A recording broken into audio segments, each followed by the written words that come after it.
هنتكلم النهارده على دواء عمره 4000 سنة، أقدم دواء في التاريخ. تمام؟ وما زال حتى تاريخه الآن هو أكثر الأدوية مبيعا في العالم، وأكثر الأدوية إنتاجا في العالم.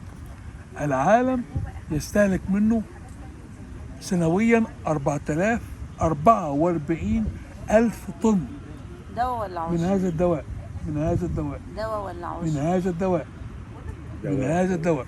تمام؟ وتكتب روشتات حصروها لو 120 مليار قرص سنويا بيصرف من هذا الدواء. تمام؟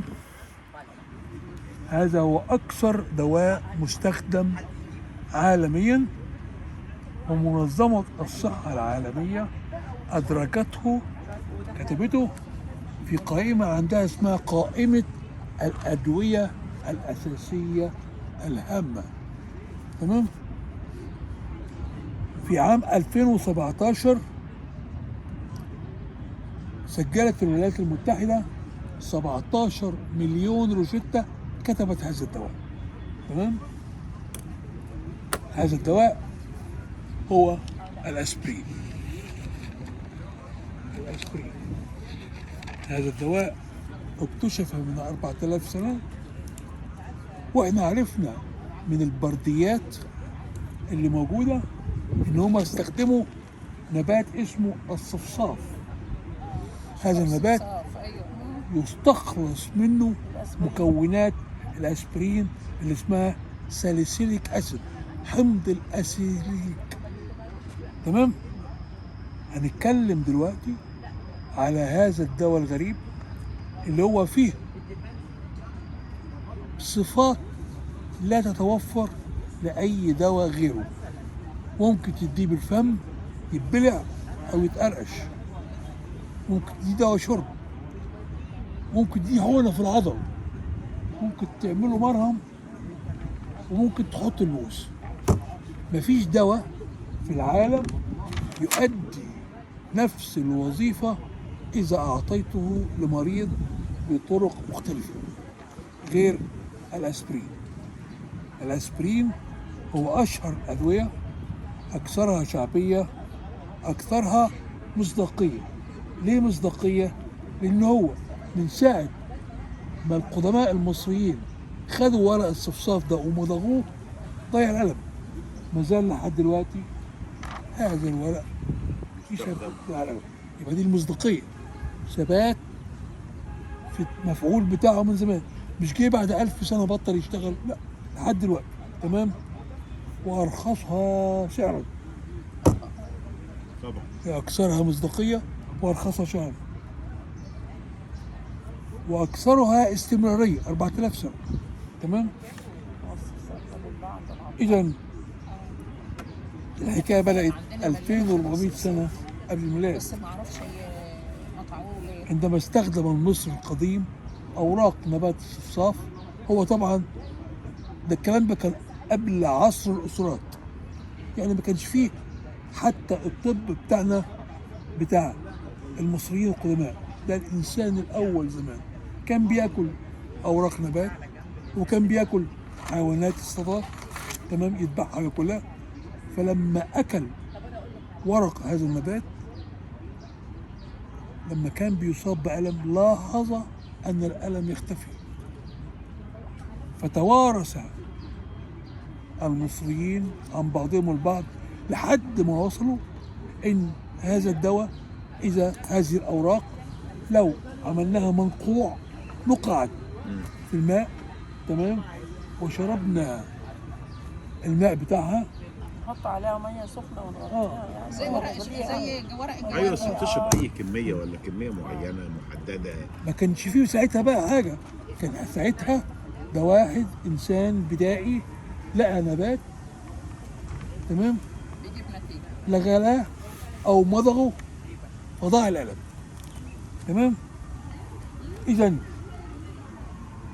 عام 1853 يعني 3000 سنة بعد ما الإنسان الأول بذر نبات الصفصاف، وما كانش يعرف إنه أسبرين، ده هو نبات حطه في ما بقه كنتش عارف. ضاع القلم، ما يعرفش حاجة. في كيميائي اسمه تشارلز فريدريك اكتشف في أوراق هذا النبات الصفصاف. وعلى فكرة الصفصاف موجود في مصر بكثرة، موجود. احنا البلد عندنا كانت مليانه شجر صفصاف. تمام. إذا إيه؟ استخلص بطريقة هو كيميائي، هو كيميائي استخلص بطريقة ما حمض سماه حمض أسيتايل ساليسيليك. هنقول الاسم ده جاي منين، تمام؟ عند السلسليك. وطلع قال يا اخوانا احنا اكتشفنا دواء اسمه ساليسيليك اسيد يذهب الالم. خد على الاكتشاف دون جائزة نوبل في الطب، رغم انه كيميائي خد جائزة نوبل في الطب. عام 1800 الكلام ده كان امتى؟ 1853. 1899 في شركة ألمانية اسمها شركة باير. شركة باير شركة مشهورة أوي، ايوه من كبريات شركات الأدوية.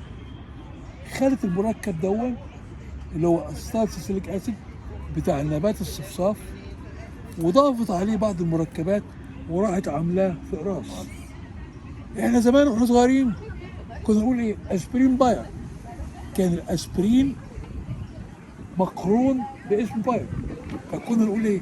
خد لك حبة باير، لان هي ايه؟ اللي هو الريف ده، اه اللي هو الريف. اللي هو بقى الريفو، اللي هو بقى الاسكين، سكين هو وريف. ده اسبرين باير، هو ده اللي عملوه في الاول باير. وكانت شركة باير الألمانية هي الوحيدة في العالم اللي عندها براءة اختراع أول قرص أسبرين.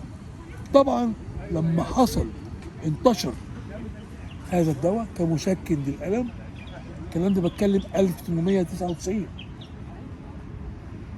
أصبحت الشركة غير قادرة على مواكبة الطلب الكثير على هذا الدواء، فبدأت تبيع حق الاختراع، حق الإنتاج عشان لشركات شركات تانية أخرى. تشتغل.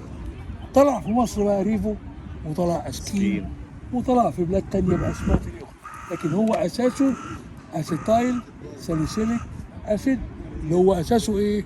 نبات الصفصاف، نبات. ده بالاضافه الى تخفيف الالم، اعرف انه بيعمل سيوله تمام، للي تمام. عنده مشاكل. كلام جميل، كلام جميل، كلام جميل جدا جدا جدا. هذه المادة اللي استخلصوها من النبات، ده ردا عليك يا سامي بيه لما بتقول لي ايه؟ الأعشاب.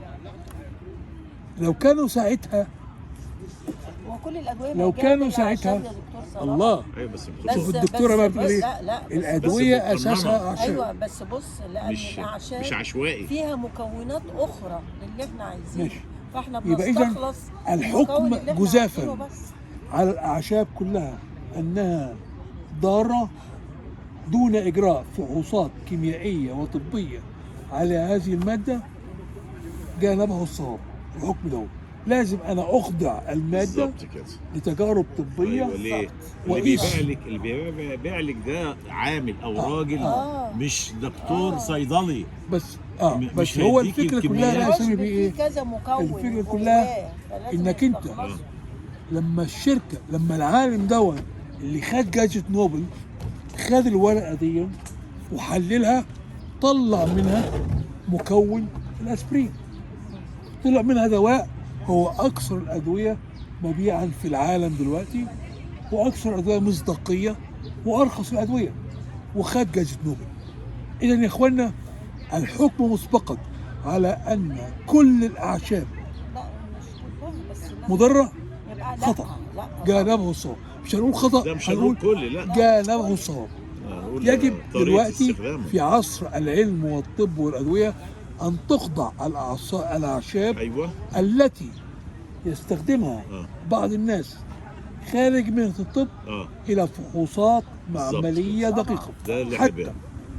كل دواء ده اللي كل حبيبي. دواء حتى الادويه الموجوده لها جرعه علاج وله اثار جانبيه ايوه وليها مده معينه وله جرعه سميه تمام. وله جرعه سميه.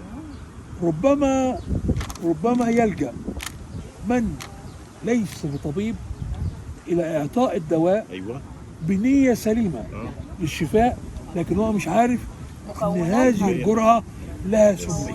هي دي بقى النقطة. هذا هو الاثر الجانبي جوهر الذي الأساس ربما يقتل المريض تقنين أو الكميه اه جرعه. بالظبط. ده علم كبير قوي، طبعا علم كبير قوي اللي هو طبعاً. الجرعه وتجربه الدواء على حيوانات التجارب وتجربه في المعمل فارماكولوجي.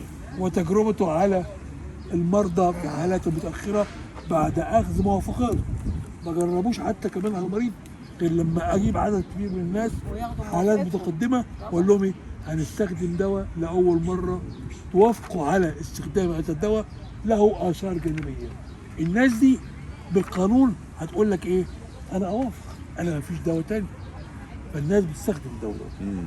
فده عشان ما يبعدناش بس عن موضوع الاسبرين عشان نحاول نغطيه. تمام.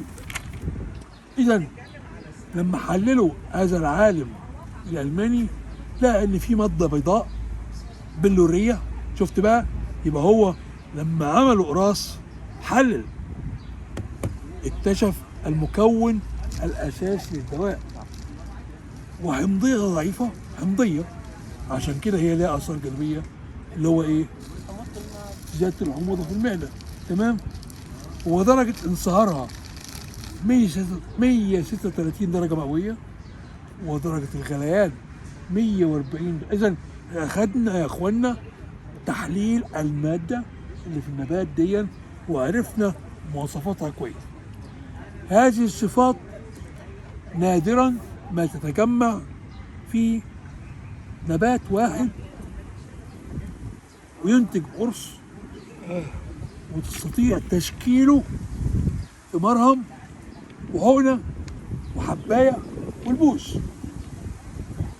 علشان هذا العالم اللي خد جائزه نوبل اكتشف. يعني نبات الصفصاف ده ملوش فيه غير ماده الاسبرين بس. ايوه بس ايوه كان تمام مسكن. تمام. اذا مسكن والسيوله. لا اصل اغلب الاعشاب بيبقى فيها كذا حاجه. ما انا هقول لحضرتك اهو بقى، بيبقى فيها كذا هنروح لك حاجة. معلومه جديده بقى. يعني اتكلمنا ايه عن 1898 شركه باير والعالم اللي خد جائزه نوبل. جائزه نوبل الثانيه في هذا الدواء كانت لواحد صيدلي بريطاني اسمه جون روبرت عام 1971. بعد ايه بقى؟ بعد 300 400 سنه من اكتشاف الدواء. قال انا حللت الاسبرين كان دون 1000 وكم؟ 1000 وكم؟ 1971. ده قريب قريب خد جائزة نوبل عليها. قال ايه؟ لما حللت احنا ما كناش عارفين ازاي الاسبرين بيخفض الحراره ويسكن الالم. هو اوجد علاقه بين الاسبرين والبروستاجلاندين. لا ان الاسبرين يخفض تاثير ماده يفرزها الجسم في حالات الالتهاب والالم اسمها بروستاجلاندين. فعلا دي بتصور بتروح إن إحنا للمخ في الست تقول له ايه؟ عندها دورة روح لمركز الالم دي أسبرين ريف. اعمل الم. ويروح للمخ يقول له ايه؟ روح لمركز الحراره يقول له ايه؟ خلي المريض يسخن عشان تنبه المريض لوجود المرض. هذه العلاقه التي اوجدها بين مركب الاسطات السائله والبروستاجلاندين خد عليها جائزه نوبل الثانيه. ما شاء الله. شفتوا بقى؟ شفتوا الجائزه الثانيه؟ يعني الأسبرين في اسبرياني بروستاجلاندين، خد انتي بروستاجلاندين. في أنتي بروستاجلاندين. أيوه انتي بروستاجلاندين. أيوه. تمام؟ اذا يا اخوانا ايه؟ يا كابتن هو- معلش ده درس خصوصي مش محاضرة عامة. ده احنا هنا في السكشن مش في أنا المحاضرة. قلت منظمة الصحة غشت من الدكتور صلاح. أكيد. لقيتها تعرف امبارح بيتكلموا عن ايه؟ هو لسه كان مكلمنا عن الاسبرين. طلع ان الاسبرين هو اكتر عقار له فوائد لا نهائيه، واقدم عقار على الارض. لسه انت بتقول كنت حاضر معانا من الاول ولا ايه؟ انت شيخ متراقب فريق. يا ده ايه ده؟ انت عرفت منين المعلومه دي؟ من هيئه الصحه العالميه. بس اللي احب اقول يعني في الجامعه بيبقى فيه محاضرات عامه في المدرجات وفي سكاشن، احنا دلوقتي سيكشن يعني ده درس درس خصوصي، خصوصي. درس خصوصي فيها الزبد كلها يعني المعلومات دي. اتفضل يا دكتور. هذا اتفضل. البروستاجلاندين اللي بيشتغل عليه الاسبرين، اللي هو هرمون مهم جدا، ممكن الدكتور تقعد تكلمني عليه 10 ساعات. ايوه هو 10 ساعات بيضيع بيعمل الكلام بتاع حاجات كتيره الدورة جدا بتاعت جدا جدا. مم. الست. ايجاد العلاقه اي الام في بين الجسم قرص لا الاسبرين، مش اي الام، مش اي حاجه، لا ده كان إيجاد بيضيع العلاقة الالم. من قرص الاسبرين للبروستاجلاندين اديته ايه؟ جائزه نوبل. جائزه نوبل. هذه الماده البروستاجلاندين تعمل انقباض في العضلات، وتعمل وجع في الرحم، وتساعد في الحمل. ما تقول لي على تعرف ايه البروستاجلاندين يا دكتور؟ لا مش قول لي. فاكراه. ماشي تمام.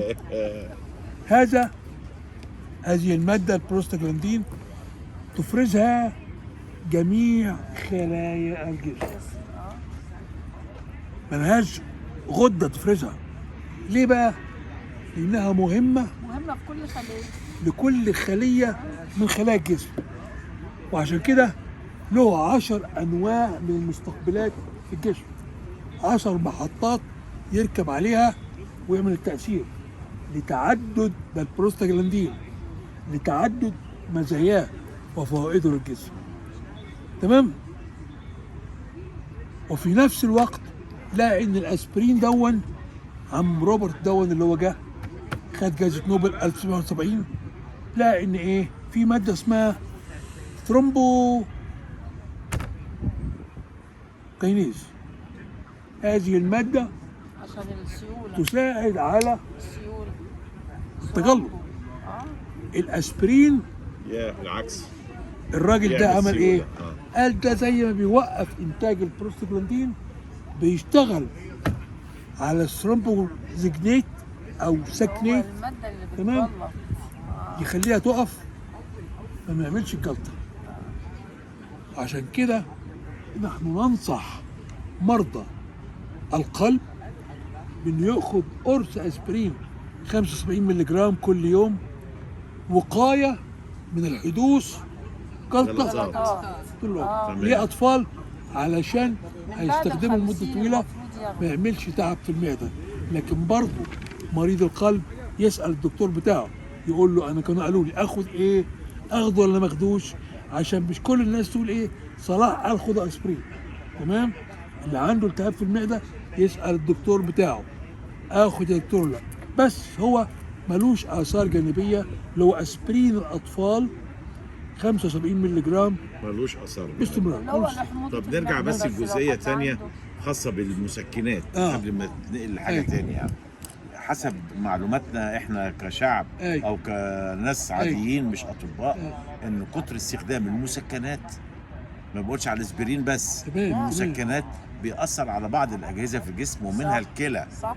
ده كلام جميل جدا. هل القرص الأسكين أو الاسبرين اللي باخده يوميا عشان الجلطات دي ملوش أي تأثير على بعض الأجهزة في الجسم؟ ال 75 مللي جرام اه بتاعة الأطفال لو أخذت بصفة مستمرة على معدة مليئة بالأكل بعد الأكل يعني ملهاش تأثير جانبي.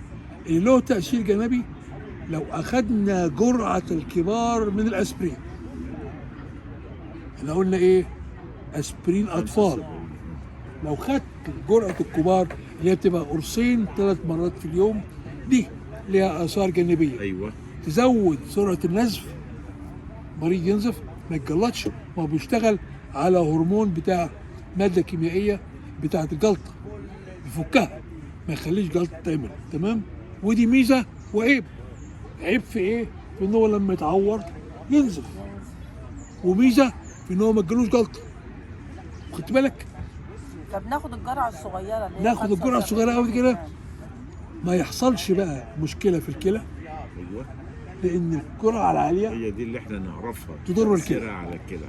الجرعة جرام. العالية المعده كمان تضر الجرعه المعدة. العاليه الجرعه العاليه تزود النزيف. انا عشان عندي بعض الالام في العمود الفقري، لان عندي ديسك الغضروف طالع وزاني على العصب وبيسمع في فخذي الشمال دوت. فمن ضمن البروتوكول بتاع الادويه مديني حاجه اسمها فليكتور او دمرا، ده نوع من المسكنات.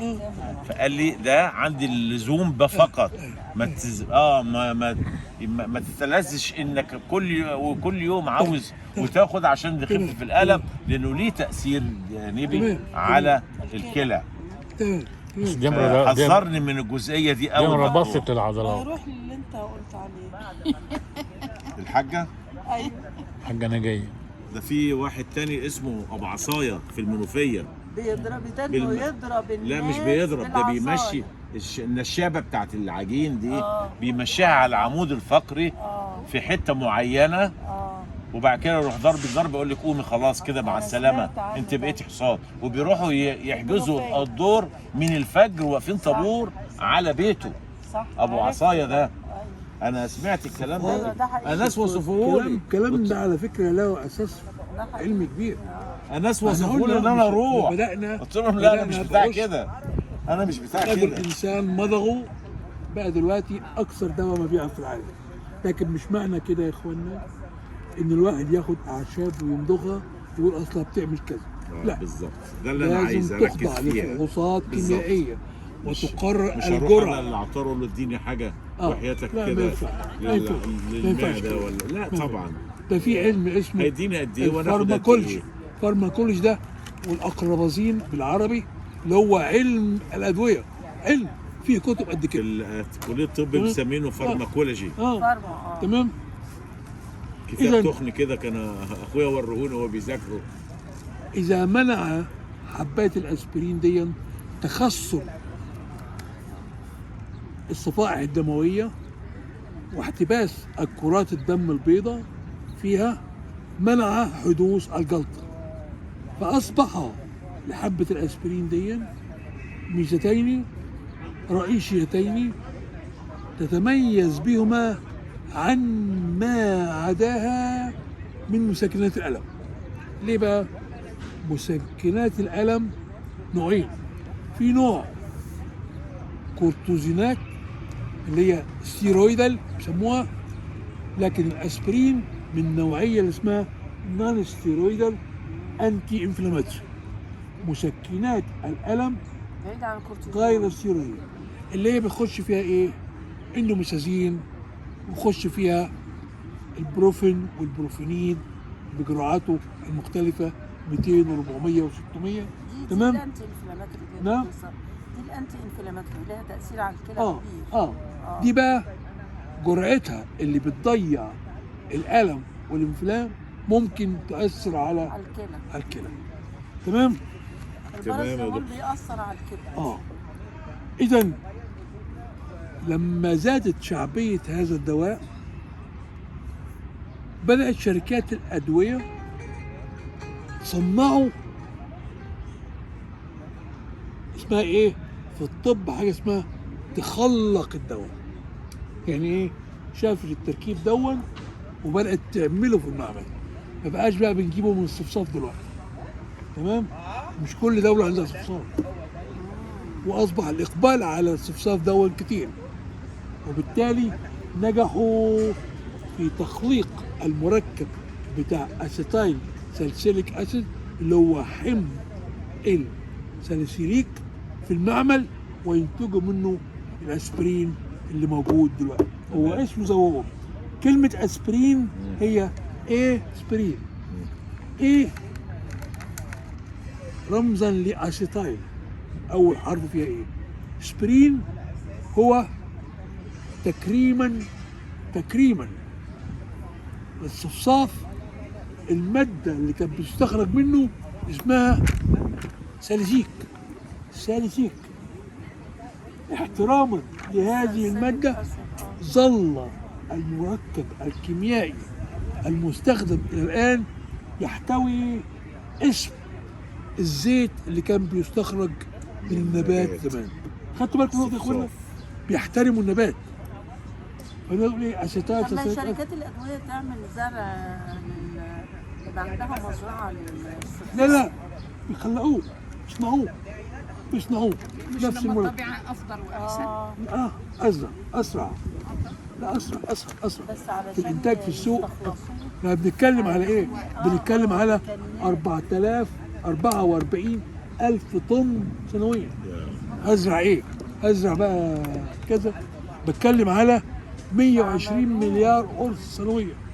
بتكلم على امريكا 17 مليون روشته. اذا لازم تخش بقى شركات دواء بقى تصنع مركب دواء. ان يا اخوانا دلوقتي الدكاتره ينصحوه لمنع الجلطات لمرضى القلب، تمام؟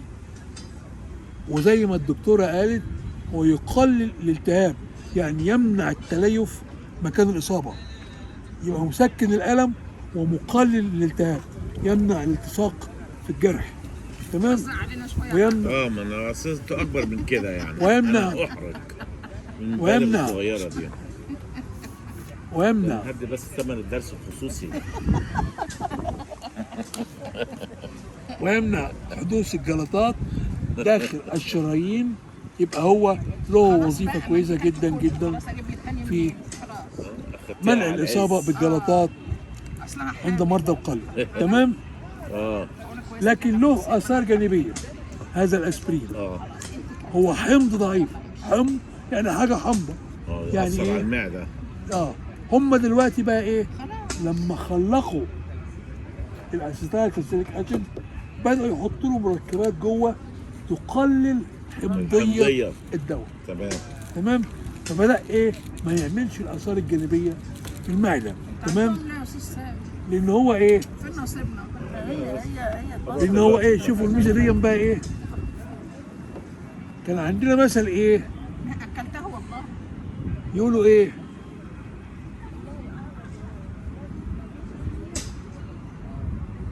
ملقوش عيب في ايه؟ لما الورد. لا ملوش في الورد عيب. قالوا له يا احمر خدين.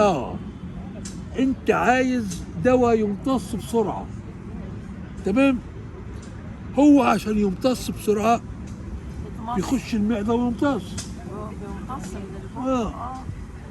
طب انت بقى عشان تضيع التاثير بتاع الالم بتقول له انت بتحس بحموضه.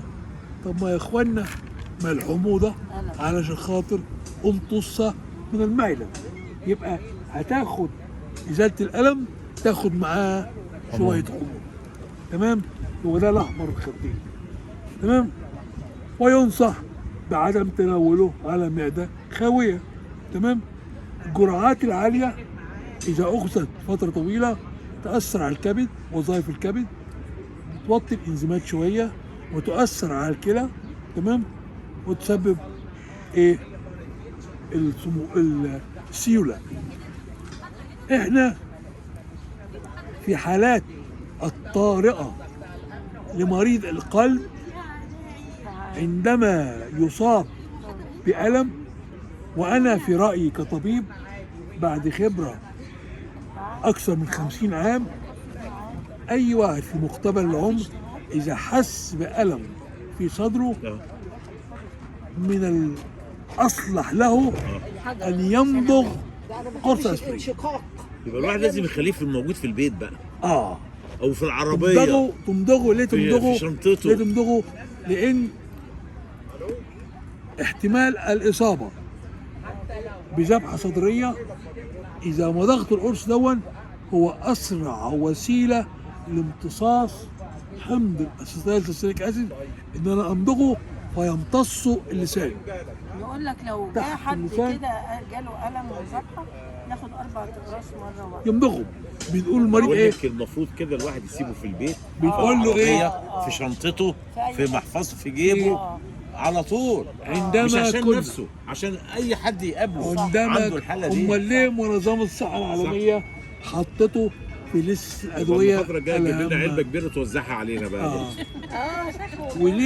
وليه احنا لما بندرب رجال الاسعاف